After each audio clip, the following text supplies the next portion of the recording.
পাংবাং village ভুটানের দক্ষিণে একটা ছোট্ট জনবসতি। ভারত সীমান্ত ঘেঁষে ঝেমগাং জেলায় এই পাংবাং ভিলেজ অবস্থিত। ভারতের সীমান্ত থেকে মাত্র ১৩ কিলোমিটার দূরে এটি অবস্থিত। একটা সুন্দর ছবির মতন গ্রাম। Welcome to my channel Aparna Bong পরিযায়ী।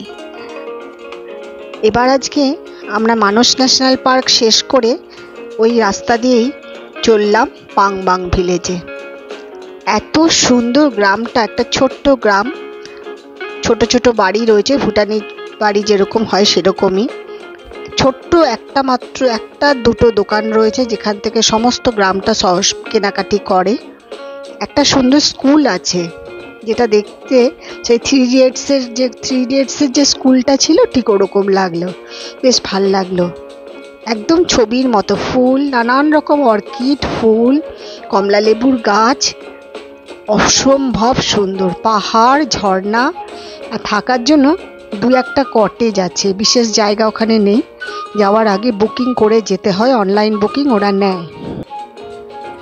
মানস ন্যাশনাল পার্কের শেষে যে বর্ডার, ভুটানের বর্ডার, সেখানে ১০০ টাকা করে এন্ট্রি ফি দিয়ে ওই পাংবাং ভিলেজে ঢুকতে হয়।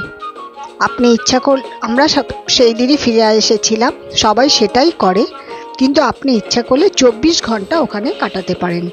আপনার আধার কার্ড ওরা জমা রাখবে, ফেরার সময় সেই আধার কার্ড নিয়ে আপনারা ফিরে আসতে পারেন। অপূর্ব সুন্দর ছবির মতন গ্রাম, ভীষণ ভীষণ ভালো লাগবে। একটা লোহার ঝুলন্ত ব্রিজ আছে, সেই ঝুলন্ত ব্রিজ দিয়ে আমরা হেঁটে হেঁটে গেলাম পাংবাং ভিলেজের ভেতরে।